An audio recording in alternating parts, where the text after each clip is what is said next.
एक शख्स जिसने 13 साल की उम्र में पढ़ाई छोड़कर मजदूरी की, कीड़े मकोड़ों के बीच गुफा में बचपन गुजारा। आज वो 141 करोड़ की आबादी पर राज करता है। हम बात कर रहे हैं तीसरी बार चीन की सत्ता पर काबिज होने वाले शी जिनपिंग की।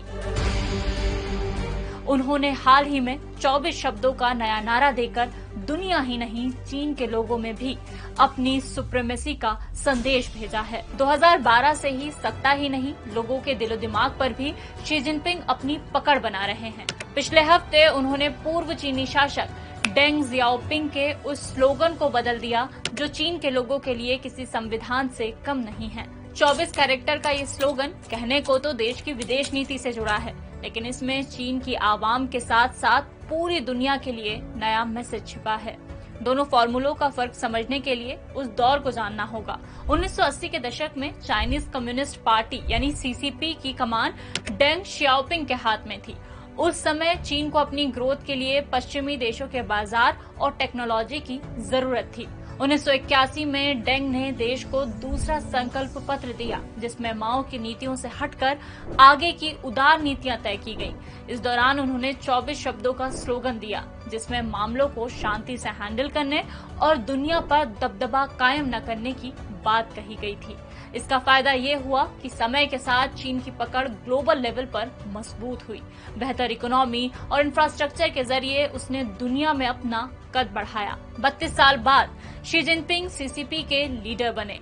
सत्ता हाथ में आते ही जिनपिंग ने अपने पैर जमाने शुरू कर दिए।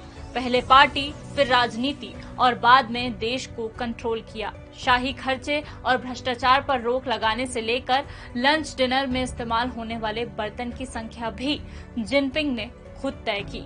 और 2021 में सीसीपी के 100 साल पूरे होने पर तीसरा संकल्प पत्र लेकर आए जिसमें चीन को संपन्न बताते हुए उसे शक्तिशाली बनाने की बात कही गई। इसी कड़ी में अब आया है 24 शब्दों का बदला हुआ स्लोगन जिसमें प्रोएक्टिव रहते हुए लड़ने की हिम्मत रखने पर जोर दिया गया है। हैरानी की बात यह है कि इस स्लोगन में जिनपिंग का एग्रेशन साफ झलकता है और ये भी पता चलता है कि जिनपिंग खुद को आज माओ और डेंग जैसे शासकों से भी ज्यादा पावरफुल और इफेक्टिव बना रहे हैं। इसका एक उदाहरण हाल में हुए चुनाव है। 10 मार्च को चीन में राष्ट्रपति का चुनाव हुआ। कुल 2952 वोट पड़े और सभी जिनपिंग के पाले में। चीन में राष्ट्रपति और कम्युनिस्ट पार्टी के जनरल सेक्रेटरी के पद पर पिछले 10 सालों से कोई दावेदारी नहीं है। मतलब जो है सब जिनपिंग के कंट्रोल में है।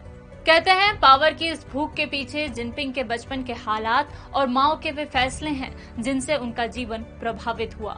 1962 में माओ ने अपनी ही पार्टी के नेताओं को जेल भेजा। इनमें जिनपिंग के पिता भी थे। इसके बाद उनकी बहन की मौत हुई और जिनपिंग की पढ़ाई छूट गई। दूसरी तरफ माओ ने एक ड्राइव शुरू की जिसमें युवाओं को किसानों के कठिन जीवन के बारे में समझाया गया। माओ की इस मुहिम में शामिल होने के लिए जिनपिंग बीजिंग से चीन के लियांग जिहाई गए और खाद ढोने, बांध बनाने और सड़कों की मरम्मत करने जैसा काम सीखा। मजदूरी के साथ ही माओ के भाषणों को पढ़ना भी जिनपिंग की जिंदगी का हिस्सा था और यहीं से उन्होंने राजनीति का रास्ता अपनाया। 1975 में कम्युनिस्ट पार्टी का हिस्सा बनने के बाद जिनपिंग का कद लगातार बढ़ता रहा। 2012 में वो देश के सुप्रीम लीडर बने और 2018 में उन्होंने चीन के संविधान को बदलकर अपने लिए आजीवन सत्ता में बने रहने का रास्ता साफ किया। तो ये थी दुनिया की दूसरी सबसे बड़ी इकोनॉमी, मैन्युफैक्चरिंग सुपर पावर और एडवांस टेक्नोलॉजी खड़े करने वाले शी जिनपिंग की